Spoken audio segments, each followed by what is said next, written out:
வணக்கம்மா. ரகுவம்சத்தில் முதல் ஸ்லோகத்தில் காளிதாசர் வந்து பிரார்த்தனை பண்ணுவார். சொல்லோட பொருளும் புரிவதற்காக அருள் புரிதல் வேண்டும் அப்படின்னு சொல்லி சிவனையும் பார்வதியும் பிரார்த்தனை பண்ணுறாரு. இப்போ இந்த இடத்துல கேள்வி, இவர் தன்னுடைய தாய் தந்தையர்கிட்ட இருந்தே சொல்லும் பொருளும் கேட்டு தானே வளர்ந்துருப்பார். அப்படி இருக்க இவர் ஏன் வந்து சிவனை பிரார்த்தனை பண்ணுறாரு சொல்லும் பொருளும் புரிவதற்குன்னு மறுபடி அப்படின்னா, அந்த இடத்துல தன்னுடைய தாய் தந்தைகிட்ட இருந்து கற்றுக்கிட்டது எல்லாமே பேச்சு வழக்கு, நடைமுறை வழக்கு. அதாவது சொல்லும் அதனுடைய பொருளும் வந்து பேச்சு வழக்குக்காகவும் நடைமுறையில் இருக்கக்கூடியது தான் நம்ம கேட்டு தெரிஞ்சிருக்கிறோம்.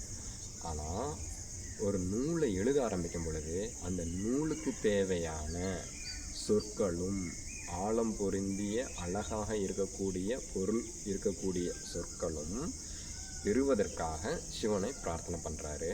ஏன்னா இந்த மாதிரி இருக்கக்கூடிய வார்த்தைகளும் பொருளும் வந்து மனிதர்களால் கொடுக்க முடியாது. அதனால் இறைவனை தான் பிரார்த்தனை பண்ணுறாரு.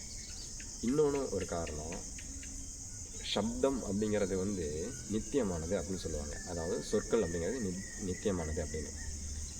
அதனால் இந்த நித்தியமாக இருக்கக்கூடிய சொற்களை கொடுக்கக்கூடிய நபர் நித்தியமான நபராக தான் இருக்கணும். அது யார் அப்படின்னா அது வந்து சிவனும் பார்வதியும் தான்.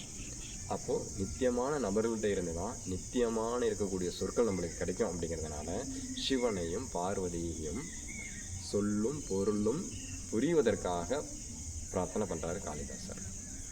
சரி, இதுக்கு அடுத்த ஸ்லோகம், ரெண்டாவது ஸ்லோகம். சூரிய பிரபவோ வம்சா வச்சால்ப விஷயா மதி விஜீர்ஷோ துஸ்தரம் மோகாத் உடுப்பே நாஸ்மி சாகரம். இதனுடைய பொருள், அதாவது எப்படி வந்து தெப்பக்கட்டையின் மூலமாக சாகரமாக இருக்கக்கூடியதை கடக்கவே முடியாது, இருந்தாலும் முயற்சி செய்கிறணும். அதே மாதிரி சூரியனுடைய வம்சமாக இருக்கக்கூடிய இந்த ரகு வம்சம் எங்கே இருக்குது, சாகரமாக இருக்குது, கடலாட்டம் இருக்குது.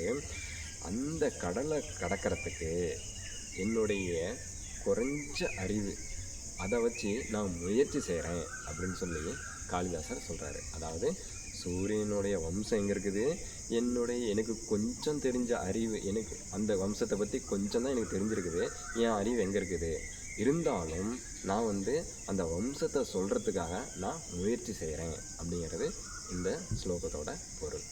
பிடிச்சிருந்தா சப்ஸ்கிரைப் பண்ணுங்கள், லைக் பண்ணுங்கள், கமெண்ட் பண்ணுங்கள்.